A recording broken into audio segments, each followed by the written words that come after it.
कई कई गाँव के लिए केवल एक स्कूल खोला जाएगा। ऐसे में मेरी बहनें जो गांव में रहती हैं, उनके माता पिता उन्हें अगर उनके गांव में ही थोड़ा दूर सरकारी स्कूल होता तो नहीं भेज पाते, किसी और गांव में कैसे भेजेंगे भैया। अरे बहुत सारे गांव ऐसे हैं 200-200 किलोमीटर के दायरे में एक आंगनबाड़ी है केवल, जिसपे ताला लगा रहता है। 26 जनवरी 15 अगस्त को खुलती है, बाकी दिन कभी नहीं खुलती। एक हॉस्पिटल नहीं मिलता 200-300 किलोमीटर के दायरे में। तो सरकार के ये झूठे दावे हैं। NEP का ड्राफ्ट पढ़ लीजिए एक बार आँख खोलकर, साफ साफ उसमें लिखा है कि सरकार अपना खर्चा कम करना चाहती है और पब्लिक फिलैंथ्रोपिक प्राइवेट पार्टनरशिप्स को प्रमोट करना चाहती है। इसमें डेप्रिवेशन पॉइंट देना होगा तो गरीब छात्रों को 20% डेप्रिवेशन पॉइंट लेके रहेंगे। तो भेदभाव हम नहीं सहेंगे, हर गैर बराबरी नहीं सहेंगे। तो शिक्षा है सबका अधिकार, तो शिक्षा बेचना नहीं चलेगा, तो शिक्षा बेचना नहीं चलेगा। नमस्कार दोस्तों, मैं राजशेखर और आप देख रहे हैं सुपर जस्टिस न्यूज़। इस समय मौजूद हैं दिल्ली विश्वविद्यालय आर्ट्स फैकल्टी पे, जहां पर आप देख सकते हैं मेरे साथ कुछ साथी क्रांतिकारी युवा संगठन के जो हैं आज अनिश्चितकालीन धरने में बैठे हैं। इनका जो धरना आज दूसरा दिन धरने का है, तो इनसे जानना चाहेंगे क्या क्या मांगे हैं और किन मांगों को लेकर यह अनिश्चितकालीन धरने में बैठे हुए हैं। तो मैम, आज जो आपका दूसरा दिन है, इसमें क्या क्या मांगे हैं आपकी धरने में? हमारी मांगें बहुत बुनियादी हैं। सबसे पहली मांग हमारी ये है कि सेंट स्टीफेंस कॉलेज जो 15% वेटेज इंटरव्यू को देने पर तुला हुआ है, जो कि उसकी एक एलिटिस्ट डिस्क्रिमिनेटरी एक्सक्लूजनरी पॉलिसी है, उसको तुरंत बर्खास्त किया जाए। दूसरी बहुत महत्वपूर्ण मांग ये है कि जब हमारी यूनिवर्सिटी में कुछ कॉलेजेस में इवनिंग मोड में क्लासेस और कॉलेज चल सकता है, तो जब नए कॉलेज नहीं खोले जा रहे इतने सालों से, तो सभी कॉलेजेस में इवनिंग मोड में क्लास क्यों नहीं शुरू की जाती? इवनिंग मोड के बाद सभी कॉलेज में क्यों नहीं शुरू किए जाते? शुरू किए जाने की ज़रूरत है, क्योंकि अभी एडमिशन शुरू होने वाले, नए सत्र की पढ़ाई शुरू होने वाली है। तो हमारी मांग है कि सभी कॉलेजेस में इवनिंग बैच शुरू किए जाएँ, ताकि और छात्रों को दाखिला मिल सके। और ज़्यादा सरकारी स्कूल के छात्र जो बेदखल हो जाते हैं यूनिवर्सिटी से, रेगुलर कॉलेजेस से, formal mode public funded higher education से, उन्हें सीट मिल सके, उन्हें पढ़ने का मौका मिल सके। उसके अलावा जो सरकारी स्कूल से छात्र आते हैं यूनिवर्सिटी में एडमिशन लेने के लिए, उन्हें 20% डेप्रिवेशन पॉइंट्स दिए जाएँ दाखिले के प्रोसेस के दौरान, क्योंकि ये यूनिवर्सिटी जनता के पैसे से चलती है। ये किसी मालिक के पैसे से नहीं चलती है। ये यहाँ के प्रिंसिपल और कॉलेज के जिन्होंने अपने आप को मालिक समझ लिया, वो नहीं चलाते। ये मेहनत का जनता के पैसे से चलती है, और उसी मेहनत का जनता के बच्चे जो सरकारी स्कूल में पढ़ते हैं, जो बहुसंख्यक छात्र हैं, वो बेदखल हो जाते हैं इन्हीं यूनिवर्सिटी और कॉलेजेस से, रेगुलर मोड से, और उन्हें सेल्फ फाइनेंस मोड में, प्राइवेट मोड में, SOL में और NC में ढकेल दिया जाता है। तो ये मंजर हम ख़त्म होते देखना चाहते हैं। हमारे समाज में हम समान शिक्षा सभी को मिलते हुए देखना चाहते हैं, क्योंकि वो सभी का बुनियादी अधिकार है। जब तक नहीं मिलेगा तब तक हम और पिछड़ते चले जाएंगे। इतने दशक हो गए, 70 साल से ऊपर हो गए आज़ादी के, आज भी हमारे यूनिवर्सिटी के अंदर जो सफाई का काम करता है, उसके बच्चे मजबूर होते हैं कि वो भी सफाई का ही काम करते रहे। क्यों? क्योंकि उसको इसी यूनिवर्सिटी के अंदर अपने बच्चों को पढ़ा पाने को नहीं मिलता है। तो सिक्योरिटी गार्ड है, उन्हें अपने बच्चों को यहाँ पढ़ा पाने को नहीं मिलता है। तो ये भेदभाव तब तक जारी रहेगा जब तक स्टीफेंस कॉलेज जैसे कॉलेज जो खुद को डेमोक्रेसी के बाहर समझते हैं, यूनिवर्सिटी के बाहर समझते हैं, वो इस तरह की एलिटिस्ट पॉलिसीज चालू रखेंगे। और इस यूनिवर्सिटी में जब तक नई सीटें नहीं खुलेंगी, सभी कॉलेजेस में इवनिंग कॉलेज नहीं खुलेंगे, जब तक नए कॉलेज नहीं खुलेंगे, तब तक इस तरीके का ये जो भयानक मंजर है कि गरीब जनता और बहुसंख्यक जनता के जो बच्चे हैं, वो शिक्षा से, सरकारी वित्त पोषित शिक्षा प्रणाली से बाहर बेदखल होते चले जाएंगे, और इस समाज में सस्ता मजदूर बनने के लिए वो मजबूर होते रहेंगे। और वो मंजर हम ख़त्म करना चाहते हैं। हम एक बराबरी पर आधारित शोषण मुक्त समाज की संरचना करना चाहते हैं एक साथ मिलकर। इसीलिए हम यहाँ पर डटे हुए हैं तब तक जब तक यूनिवर्सिटी को जनता की इन बहुत बुनियादी जायज़ मांगों को मानने के लिए मजबूर होना पड़ेगा, और हमारी इन मांगों को सुनना पड़ेगा। अच्छा, लगातार आप दलित गरीब की आवाज़ें उठाते हैं प्रोटेस्ट के अंदर, तो क्या समान शिक्षा दलित और गरीब को नहीं मिल रही यूनिवर्सिटी के अंदर? नहीं मिल रही है। आप पता कर लीजिए, ज़्यादातर जो सफाई का काम करते हुए लोग आपको मिलेंगे वो क्यों दलित समुदाय से आते हैं। एक किसी भी क्लास में जाकर पता कर लीजिए आप कि जिन्हें रिजर्वेशन के थ्रू भी आने को मिलता है, वो जो दलित समुदाय में लोग जो सबसे आगे हैं उन्हें आने को मिलता है। पीछे वाले तो पीछे ही रह जाते हैं, जो सरकारी स्कूल में पढ़ते हैं। और सरकारी स्कूल में भी जो सरकारी स्कूलों के आगे वाली श्रेणी में पढ़ते हैं उन्हें थोड़ा बहुत मौका मिल जाता है यहाँ के कुछ कोर्सेज़ में दाखिला लेने के लिए, बाकियों को नहीं मिल पाता है। मैं आपको आईपी कॉलेज का मंजर बता दूँ, 2019 में वहाँ पे मास मीडिया के कोर्स की फ़ीस 2019 में 1 लाख रुपए पर एनम थी। मास मीडिया कोर्स की एक पब्लिक फंडेड यूनिवर्सिटी के सरकारी कॉलेज के अंदर।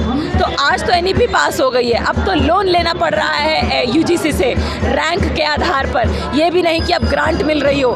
तो सरकारी वित्त पोषित प्रणाली बहुत ज़्यादा खतरे में है, क्योंकि सरकार ने जो खर्चा है, बजट जो एलोकेट होना चाहिए शिक्षा पर, उसकी लगातार बहुत ज़्यादा कटौती कर दी है। इसीलिए हम ये मांग भी उठाते आ रहे हैं कि शिक्षा पे जो खर्चा हो वो बजट का कम से कम 10वां हिस्सा हो। जब तक सब तक शिक्षा नहीं पहुंचेगी इस समाज में, हम कैसे उम्मीद कर सकते हैं कि लोग गरीबी की बेड़ियां, जातिवाद की बेड़ियां, पितृसत्ता की बेड़ियां, शोषण की बेड़ियां किस तरीके से तोड़ पाएंगे? नहीं तोड़ पाएंगे। आज भी हमारे यूनिवर्सिटी तक के अंदर लोग मजबूर होते रहेंगे कि जो मैनुअल स्कैवेंजर हैं की तरह जिनसे मैला उठवाया जाता है।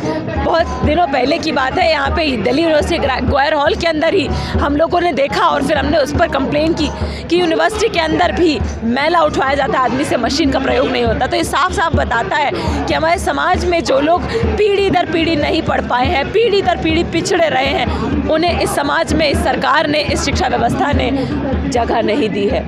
और उनके लिए जगह बनाने के लिए हमारा ये संघर्ष बहुत महत्वपूर्ण है। उन्हें बराबरी का अधिकार दिलाने के लिए हमारा ये संघर्ष बहुत ज़्यादा महत्वपूर्ण है। सरकार तो बात करती है शिक्षा की, समान शिक्षा सबको मिल रही है, शिक्षा पे सरकार काम भी कर रही है, तो आप आरोप कैसे लगाते हैं? सरकार शिक्षा पे कोई काम नहीं कर रही है। सरकार ने नई शिक्षा नीति में साफ साफ कह दिया है कि जो स्कूल कॉलेज खराब हालत में थे, आप स्टेट्स में चले जाइए, जो स्कूल खस्ता हालत में थे उन्हें बंद कर दिया जाएगा। कई कई गाँव के लिए केवल एक स्कूल खोला जाएगा। ऐसे में मेरी बहनें जो गाँव में रहती हैं, उनके माता पिता उन्हें अगर उनके गाँव में ही थोड़ा दूर सरकारी स्कूल होता तो नहीं भेज पाते, किसी और गांव में कैसे भेजेंगे भैया?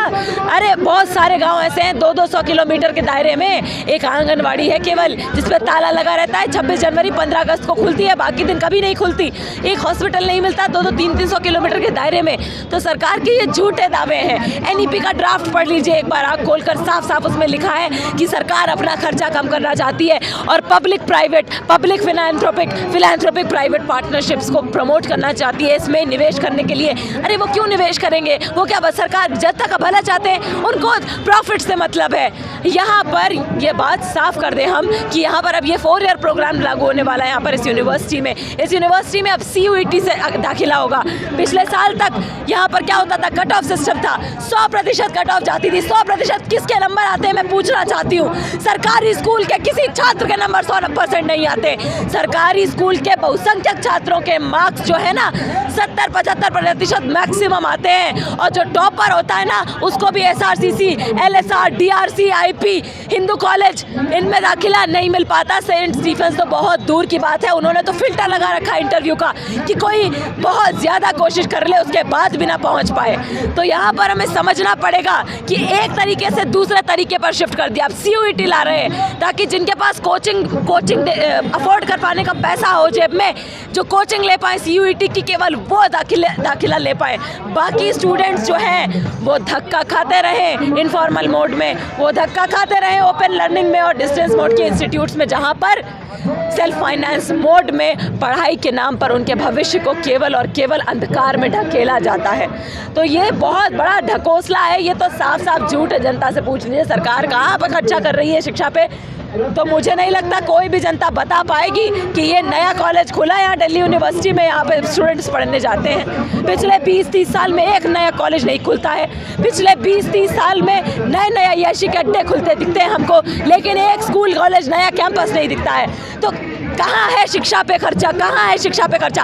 आंकड़े उठाकर देख लीजिए, आंकड़े बता देंगे कि ऐतिहासिक रूप से अभी शिक्षा पर जो खर्चा है वो सबसे कम कर दिया गया है, और बेरोजगारी की जो दर है वो ऐतिहासिक तौर पर सबसे ज़्यादा ऊपर है। पिछले दिनों का आंकड़ा है कि देश में 90% जो लोग कामगार आबादी है वो 10,000 रुपये के अंदर कमाते हैं। तो ऐसा क्यों है?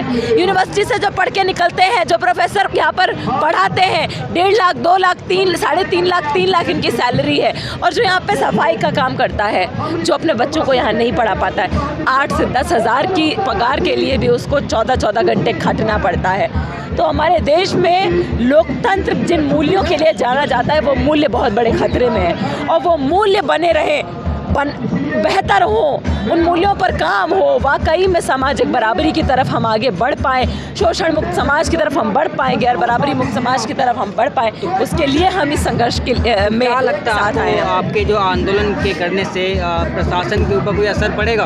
क्यों नहीं पड़ेगा? देखिए, आज हम छात्र और खासकर छात्राएं जो भी शिक्षा ले पा रहे हैं, ये इस देश की, इस समाज की कोई मेहरबानी के तौर पर कभी किसी को नहीं मिला, हमेशा हमें संघर्ष करके मिला है। महिलाएं इसलिए आज हम इसीलिए पढ़ पा रहे हैं क्योंकि सावित्रीबाई फुले ने पत्थर खा के, अब गोबर पत्थर गाली खा के एक साड़ी अपने बैग में रखकर लेकर जाती थी। समाज की लाख ठोकरों के बावजूद पढ़ाने के लिए और पढ़ने के लिए उन्होंने संघर्ष किया, और आज भी समाज के लाखों करोड़ों एकलव्य संघर्ष करते हैं कि उन्हें बराबरी की शिक्षा मिल पाए, ताकि वो समाज में कुछ बन पाएँ, अपनी स्थिति सुधार पाएँ।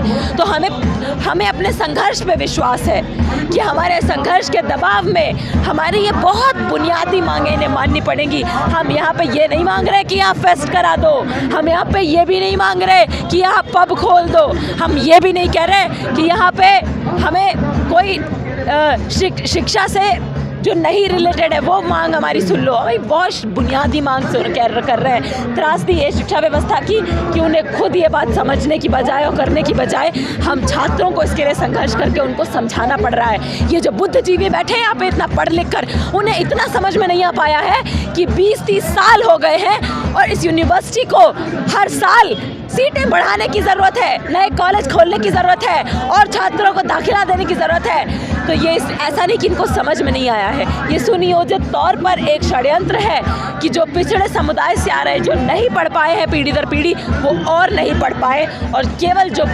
अभिजात वर्ग से आते हैं, जो प्रिविलेज सेक्शन से आते हैं, केवल वो पढ़कर रेगुलर कॉलेज में अपने लिए बेहतर रोज़गार और बेहतर सामाजिक स्थिति सुनिश्चित कर पाएँ।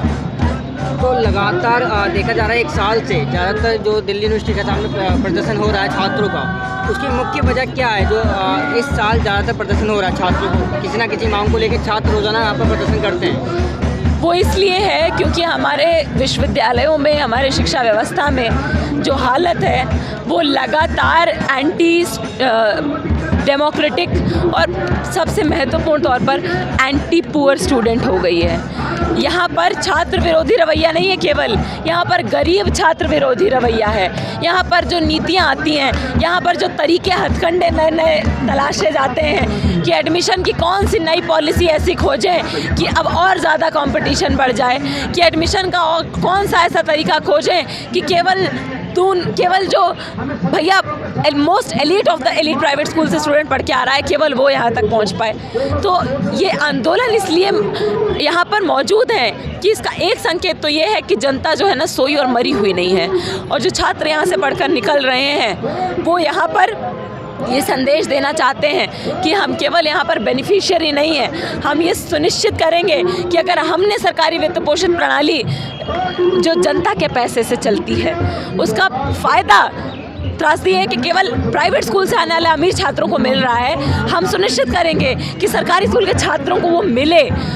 इसलिए यहाँ पर ये आंदोलन तेज़ हो रहे हैं, और इस कारण से भी तेज़ हो रहे हैं कि जितने भी संघर्ष करके छात्रों ने अपनी जीतें हासिल की थी कोरोना के समय के बाद, वो सब वापस हो गया है।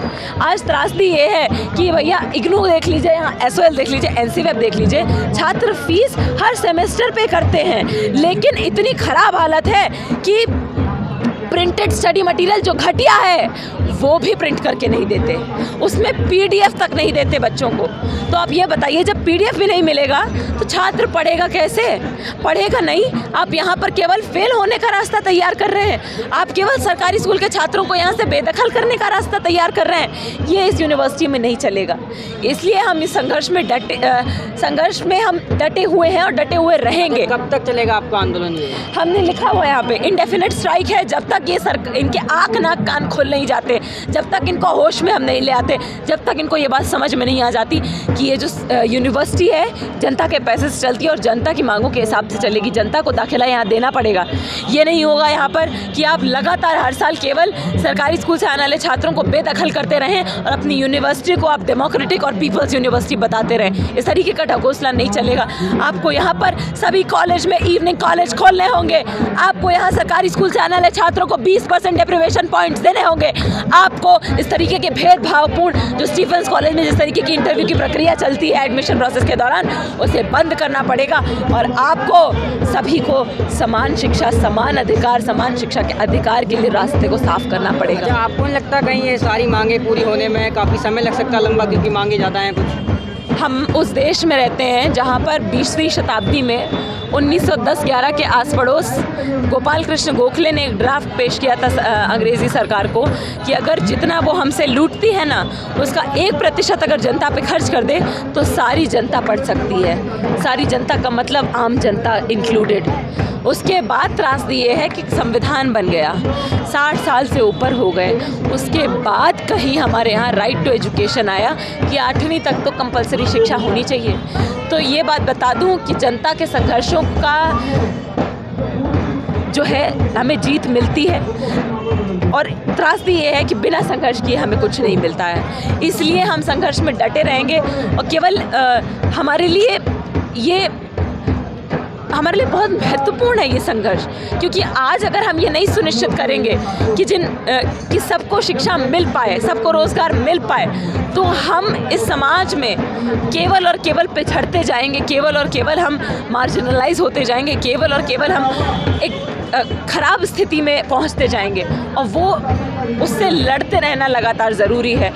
बेहतर समाज के लिए, बेहतर स्थितियों के लिए, बेहतर अधिकारों के लिए हमें एक साथ मिलकर लड़ना ज़रूरी है और हमें उम्मीद है, विश्वास है अपने संघर्ष पर, अपनी मिलीजुली आवाज़ों पर, अपने कलेक्टिव पर कि ये डेमोक्रेसी में आज भी जो वाकई में मोस्ट डेमोक्रेटिक वॉइस है, मोस्ट डेमोक्रेटिक डिमांड्स हैं, उनको इस सिस्टम को सुनना पड़ेगा, क्योंकि ये सिस्टम जनता के लिए है, जनता सिस्टम के लिए नहीं बनी है। प्रशासन का कोई अंदर से आया आपसे मिलने, कोई अधिकारी? देखिए, हमें लगातार रोकने की, यहाँ से उठाने की कोशिशें तो की जा रही हैं, क्योंकि उन्हें डर लगता है कि इससे क्या होता है ना, लार्जर लोगों को पता चलता है कि आखिर किस तरीके से छात्रों को, यहाँ पर गरीब छात्रों को बेदखल किया जा रहा है। तो लगातार हमें रोकने की तो कोशिश की जा रही है, पर साथ ही साथ हम भांप पा रहे हैं कि प्रशासन सख्ते में है, प्रशासन दबाव में है कि ये मांग बहुत महत्वपूर्ण है और छात्र इस बार उठने वाले नहीं हैं, छात्र इस बार हिलने वाले नहीं हैं, अपनी मांगों पर अड़े रहेंगे और इसलिए हमें विश्वास है कि जल्द से जल्द हमारी मांगों को सुनने पर इन्हें मजबूर होना पड़ेगा।